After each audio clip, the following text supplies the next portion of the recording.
নাঙ্গা তরোয়ার নিয়ে বিশ্বনবীর মাথা কাটার জন্য বের হয়ে গেলেন। বনু জাহারা গোত্রের একটা লোক বলে, ওমর তুমি কোথায় যাও?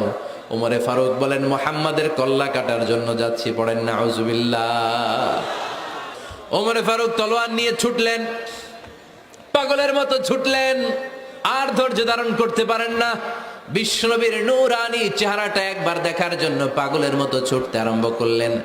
ওমরে ফারুককে দারুল আরকামের কাছে আসতে দেখে বিশ্বনবীর চাচা হামজা ইবনে আব্দুল মুত্তালিব এসে বলে, নবী তাড়াতাড়ি দারুল আরকামের ঘর থেকে আপনি পালিয়ে অন্য কোথাও চলে যান।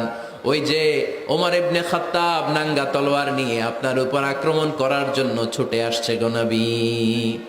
বিশ্বনবী বললেন, ও আমার সাহাবারা, ও আমার চাচা হামজা, সবাই আপনারা সরে যান, ওমররে আসতে দেন, ওমররে বাধা দিয়েন না। কারণ কিছুদিন আগে তাহাজ্জুদের নামাজ পড়ে আমি আল্লাহর কাছে একটা বিশেষ দোয়া করেছি, আমার মন বলছে ওই দোয়াটা আল্লাহ কবুল করতে শুরু করেছে।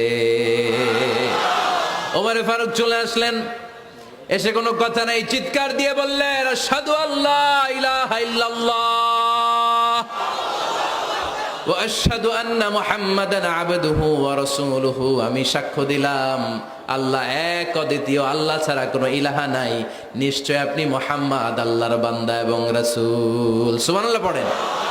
ওই শাহাদাতের জ্যোতি সাইয়েদনা ওমর ফারুকের হৃদয়টারে উজালা করে দিল। দুনিয়ার সব ভয়কে পেছনে ফেলে এক আল্লাহর ভয়কে অন্তরে ধারণ করে আওয়াজ করে পড়লেন, আশহাদু আল্লা ইলাহা ইল্লাল্লাহু ওয়াহদাহু লা শারীকা লাহু ওয়া আশহাদু আন্না মুহাম্মাদান আবদুহু ওয়া রাসূলুহু। পড়েন সুবহানাল্লাহ।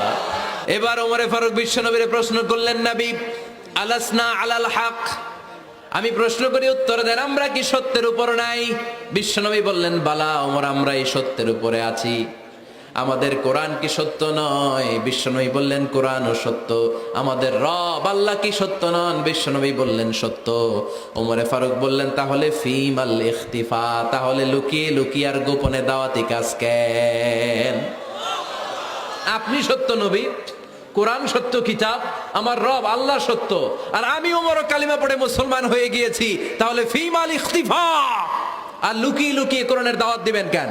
বের হন, মক্কার শহরের মাঝখানে চলে আসেন, চিৎকার করে আমরা আল্লাহর নামের ঘোষণা দেব।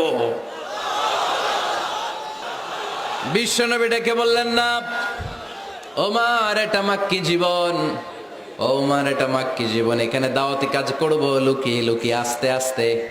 আল্লাহ যখন আমাদেরকে বিজয়ী করে দিবেন তখন আমরা প্রকাশ্যে দাওয়াত দিলে কোনো সমস্যা নাই। সাইয়েদনা ওমর ফারুক বলেন, না ও নবী, আমার উপর ছেড়ে